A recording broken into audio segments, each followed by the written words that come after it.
Welcome to Kimmel's Irish Pub. Wanted to talk a little bit about fantasy football. Again, it's not just about movies here at Kimmel's Irish Pub or beer. It's also about fantasy football. Even though it's the middle of May. The draft is over. The season's obviously over. But you still got to stay connected to fantasy football. That's my theory, and that's how you win more championships. And you got to think of interesting ways to make people stay connected to your fantasy league. So, as you know, hopefully, I'm in 2 fantasy football leagues. They're both keeper leagues. So I try and think of different ideas on how to keep people active in the fantasy football world, because even in the offseason you should be working on building your team, making it better so that you have a better chance at winning the championship next year. So this one is about the JH League, the Jevin Honecker League. And I'll talk about the other league in a different video, but in this league we have 10 owners, and the bottom 4 teams are given lottery draft picks. The worst team in the league gets 4 balls in the hat.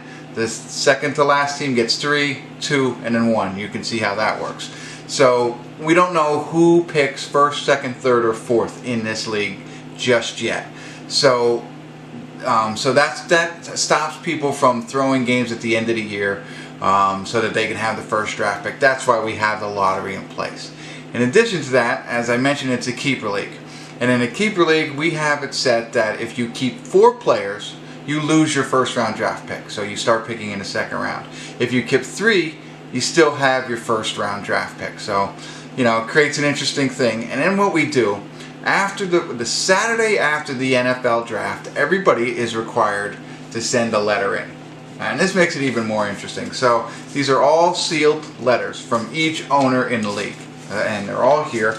And they're required to send me, the commissioner, their keepers. And it has to stay sealed because I can't know who they're keeping. That's why we do it in the U.S. mail.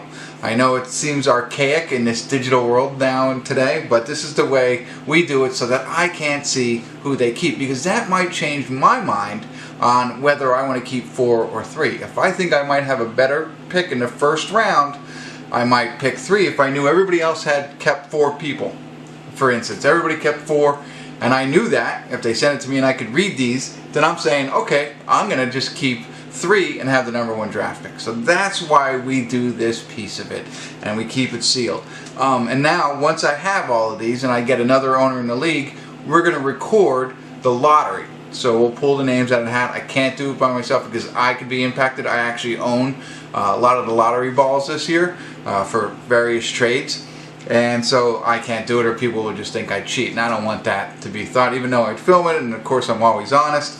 But it's better just to have a witness with me. So what we'll do is we'll pull the balls out of the hat, determine what the lottery order is, and then I will open up all of the keepers so everybody can see who was kept and who wasn't. And that makes it very interesting, and it keeps everybody excited and looking forward to that so that they know, okay, who's all kept, who's back in the draft, and where do I pick. And one other interesting piece that we included in this league, I was going to make a second video, but it's short enough, I'll share it with you right now. In this league, as I mentioned, it's a keeper league. You're only allowed to keep a player for 3 years.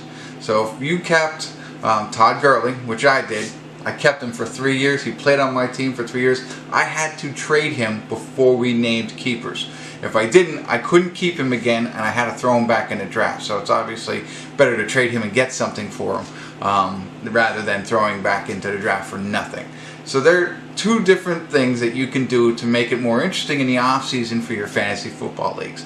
The contracts allow people, or force people to more trades. And I think that's probably, besides winning championships, is the second most fun thing in fantasy football, is trying to wheel and deal. And that's me. That's from my opinion. I don't know how everybody else. I know there's other owners out there who hate to trade. They don't win a lot of championships. But I'm always out there looking for trades, not just to get the best guy, but to make teams better. I look, hey, if I got an extra running back and you have an extra receiver, let's talk about trading. You know, those types of things. So I really like that aspect of it. It really forces. I had to give up Antonio Brown, and I had to give up Todd Gurley this year. I kept them for 3 years. Of course, won championships, but I had to send them on their way, and that's why I have a couple of lottery balls. So 2 interesting things that maybe you could do in your league if you're interested, is the lottery aspect, along with the 3 and 4 keepers. Again, keeps people interested, and then the contracts, and forces people to trade and creates a lot more activity. So I think what's going to happen, we've seen a little bit of activity prior to the deadline of the keepers coming in, but once the lottery is picked and the keepers are named, we'll see a little flourish of activity again. Probably, and then it'll probably die down until preseason starts again. But it keeps people interested and keeps them focused on fantasy football just a little bit, and so that I can still have fun talking to people, trying to wheel and deal and focusing on fantasy football. So that's me. That's some things about the JH League that we have, the Jevin Honecker League, that makes it interesting. In future episodes, I'll talk a little bit about the KFL. We have a whole nother little trick that we use in order to keep everybody interested, and that's actually coming up. May 16th is the start of the piece of the KFL, and I'll share that in a different video. So stay tuned with that. But let me know what you think about this. If you're interested in it, if you thought that was a cool idea, if there's anything cool that you do in your league to keep people interested in the offseason, I'd love to hear from you. Thanks for tuning in. Kimmel's Irish Pub.